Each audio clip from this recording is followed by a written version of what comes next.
Greetings and welcome to session 2 of the Four Trials course. Today I'd like to give a little bit of background and context for the dialogues of Socrates that we're reading for today's session. I'd like to begin by asking the question, what is the relevance of Socrates? We begin the course with the trial of Socrates by the citizens of Athens, but why is this drama important? Why is this a good place to begin the course? Socrates is accused of crimes. He is accused of denying the gods and also of corrupting the youth. He is a stubborn, insistent, and argumentative man, well known to his peers and fellow citizens, and he rejects these charges and he shows no fear of death. He is not disrespectful, but he is sarcastic and kind of humorous in response to these serious charges. So one question I'd like to address is whether the citizens of Athens are the villains of this story, and I would like to say they're not. But I would also like to say that this is not a story of individual heroism, of Socrates standing up to concerted evil against him. It is in some ways just a rather humdrum story of charges, a judicial process, accusations, and defense. What is really important about this story is not Socrates as a particular man in history, or his guilt or his innocence. Rather, this is our way of getting exposure to three enormously important, deep inventions of the ancient Greek world, why the ancient Greek world is still important within philosophy and within modern civilization. First, we can talk about philosophy as a mode of reasoning. Secondly, we can talk more specifically about political philosophy. And third, we can talk about the nature of democracy. And by examining this short account in the Apology and the Credo, which is by no means entirely factual, it is the viewpoint of the student of Socrates, Plato, we can get insight into the moral realities of Athens, the polis, the individual, and the nature of philosophy. These ideas have shaped much thought in political philosophy ever since. So let's begin with the central question, what is philosophy? And you probably can recognize that the word itself derives from two Greek words, and it means the love of wisdom. And it is fair to say that the ancient Greeks were the first philosophers.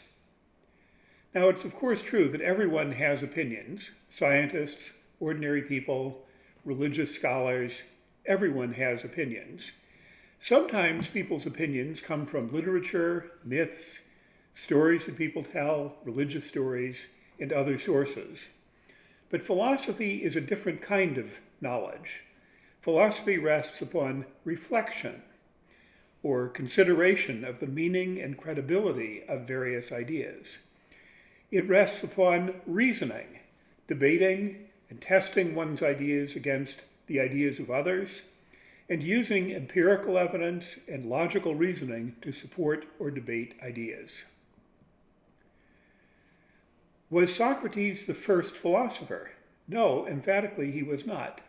There was a tradition of philosophy in Greece and the city-states and its neighbors for at least a century before Socrates. These we now refer to as pre-Socratic philosophers, and they were primarily interested in questions about the nature of reality. What does the observable world consist of? Is change explicable, the change of the seasons, or earthquakes, or other kinds of major changes that we can observe in the world?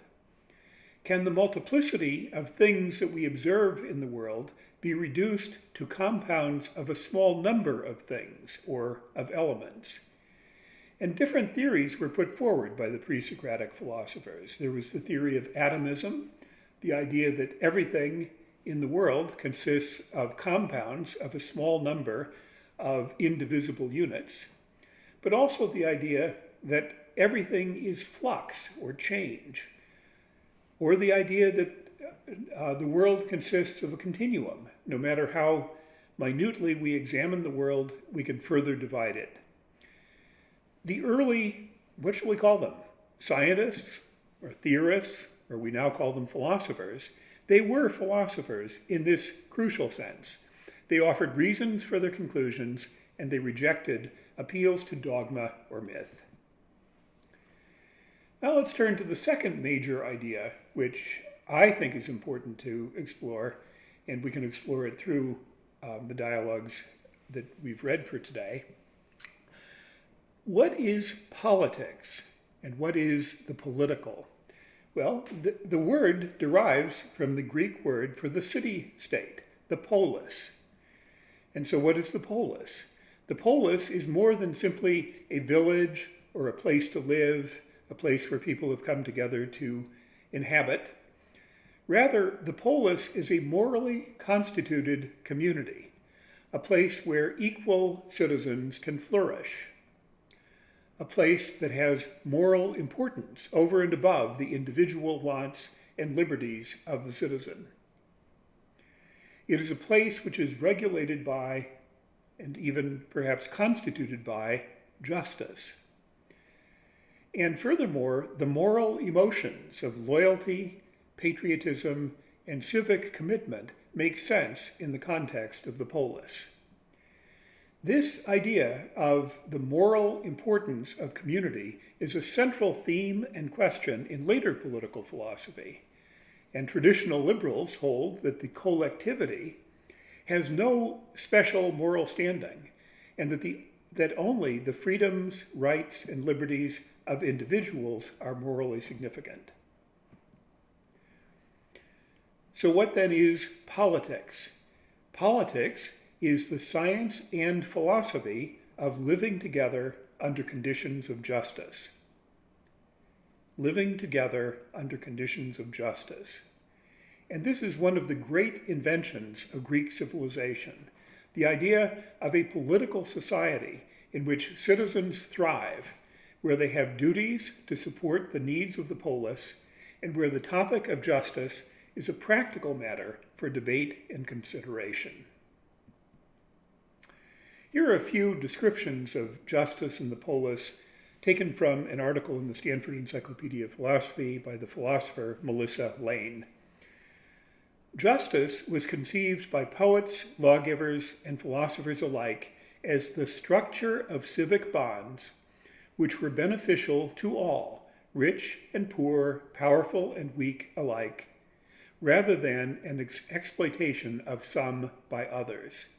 So that's a nice summary definition of how the ancient Greek persons and also philosophers thought about the idea of justice. Now continuing with Melissa Lane, so understood, justice defined the basis of equal citizenship and was said to be the requirement for human regimes to be acceptable to the gods.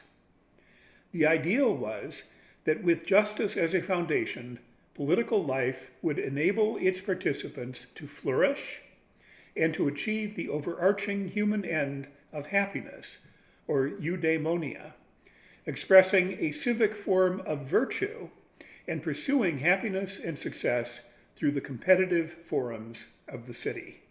So the city is morally central to life according to the ancient Greek conception of human life and human excellence. A final quote from this same article, among equals, however defined, the space of the political was the space of participation in decision-making concerning public affairs and actions. That invention of the political was the hallmark of the classical Greek world. Citizens, whether the few, usually the rich, or the many, including the poorer and perhaps the poorest free adult men, gathered together to conduct public affairs, sharing either by custom, by election, or by lot, the latter seen in Athens as the most democratic, though it was never the sole mechanism used in any Greek democracy, in holding or holding accountable the offices for carrying them out. Rhetoric played an important role in shaping those decisions, especially, though not only in democracies, where discursive norms shaped by the poor majority were hegemonic in public even over the rich. I selected these passages because I think they're a very good and insightful description of what the political means in the ancient Greek world. So now let's ask, what is political philosophy? We can reasonably say that the ancient Greeks invented political philosophy. Plato and Aristotle, the immediate successors to Socrates, were explicit in their theories. They offered written theories of political philosophy and justice. Socrates was Socratic. He involved incessantly in discussion and debate about the public values of Athens and how human individuals should behave. Political philosophy is debate, discussion, and principles about the nature and moral requirements of the polis, the political. So it combines philosophy, debate, discussion, and reflection with politics, or the political. Political philosophy is concerned with justice, the nature of the good state, and the obligations of citizens to the whole. There is, furthermore, a distinction between the public realm and the private realm, and the relationship between the private individual and the public individual, the private individual and the community to which he or she belongs, is a crucially important part of the content of political philosophy. So let's turn to the third idea, the idea of democracy. What was democracy in Athens? It was a form of direct decision-making by the qualified decisions of the polis. It was a form of direct democracy. The will of the polis was expressed by the vote of the citizens, and we have to take note of the fact that voters did not include women, slaves, and the very poor, but it involved a public discussion of the public good, which then preceded the act of decision-making. We could today call it deliberative democracy because it was deliberation followed by decision-making. There is an important idea in political philosophy which is expressed in a number of different phrases. The will of the people. The state or democracy should express the will of the people. The state should pursue the common good. The state should be guided by the voice of the majority.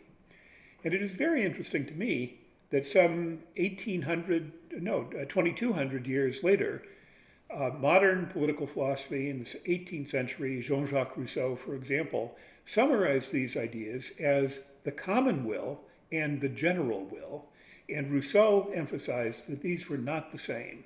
The common will is what you would find in a vote, and the general will is the real and genuine abiding interests of the public, whether it is recognized or not. Here's a very nice description by a book by a philosopher, Josh Cohen, on Rousseau, which I'd like to share with you.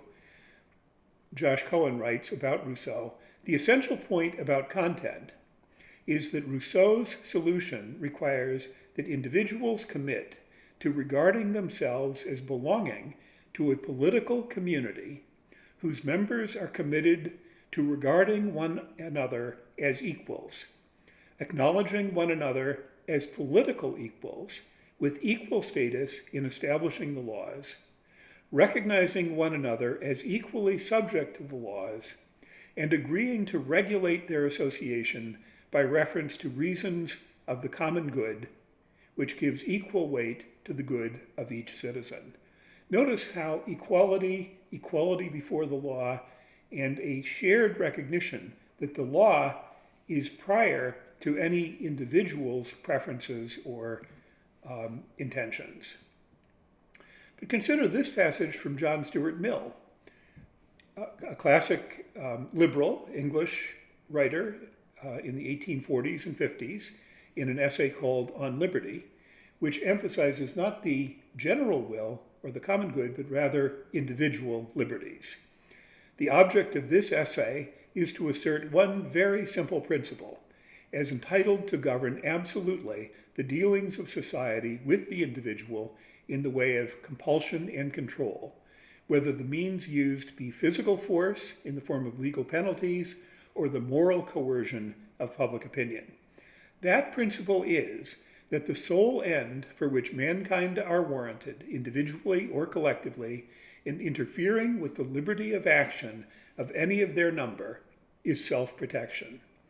That the only purpose for which power can be rightfully exercised over any member of a civilized community against his will is to prevent harm to others.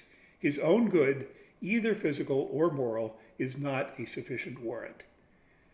This is a classic statement of liberalism, and notice what it asserts. It asserts that the morally significant reality is the liberty and the rights of the individual, and the collectivity is strictly constrained in terms of its ability to coerce or compel individual action. So, back to the beginning, what is the relevance of Socrates? We return then to the question, why is the trial of Socrates relevant for this course?